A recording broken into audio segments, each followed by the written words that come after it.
Hey there everybody, welcome back to another video. I'm Sam from the Midweek Fixture, and today we're in East Newark, New Jersey. In this city, along with New York City across the Hudson River in the late 1800s, was a hotbed for amateur football in the United States, sometimes even rivaling England with the amount of clubs that are springing up and the competitions. In 1885, the American Football Association, which is the predecessor to the USSF, decided to set up its first national tournament, kind of like the FA Cup, called the American Cup.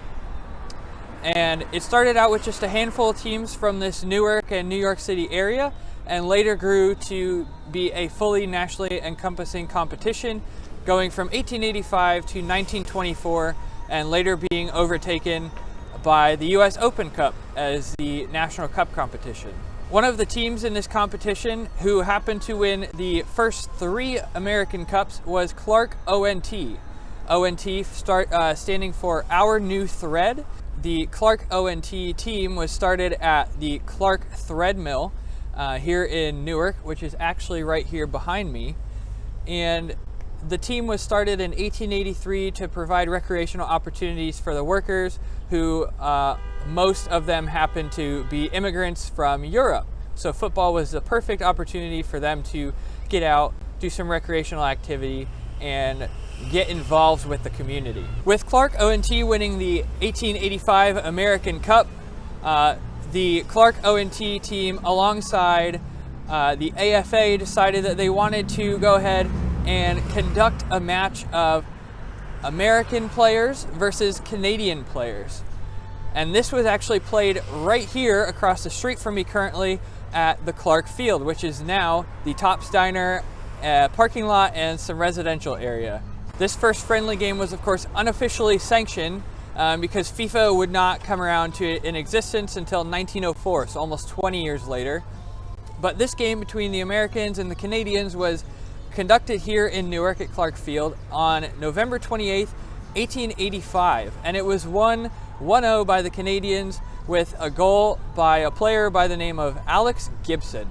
Of course, the Americans, not being satisfied with the loss, decided that they wanted to do it again next year. So in 1886, on November 25th, almost a year later, at the same location here at Clark Field, across from the thread mills here, they decided to play another game. And this time the US came out on top 3-2 over the Canadians, and that was that. The US and the Canadian teams never played for another 30 to 40 years. These two games were the first 2 international games in footballing history outside of the UK, and were actually the only international games that were played outside of the UK in the entire 19th century. There wasn't any sort of international games played outside of the UK until the 20th century, the 1900s. You could say that they almost themselves were the ones that started international games, because in the UK, those countries have a bonding between their overall government with the United Kingdom and Great Britain, but Canada and the United States were completely its own entities at the time. So they were technically the first independent nations from each other to play each other in a friendly football match. Now, with Clark Field being long gone, turned into residential areas and a diner and a parking lot, and the thread mills here not being active anymore, football has not fully abandoned the area though.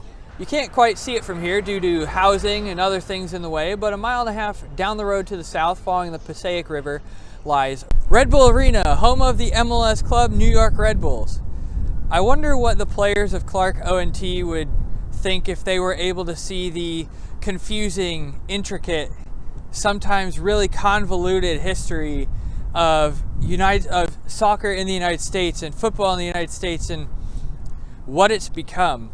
I do really think at this point it's here to stay. We're not going to have any more dark ages, but at the same time, we really need to start appreciating our footballing history as a nation more, and really start trying to understand some of these different periods of football history in our country and how we mold into that worldwide football history. If you enjoyed this history lesson and a little bit of interesting content, I'm hoping to do some more here in the future, so go ahead and leave a like and subscribe for more content like this, and go ahead and comment what is your favorite historical point of football, whether it be world football, United States football, and what would you like to know more of? Like, what time period in the United States football history would you like to know more of, and really do a deep dive into? And I'll go ahead and see if I could pull something up about all those time periods and go through it.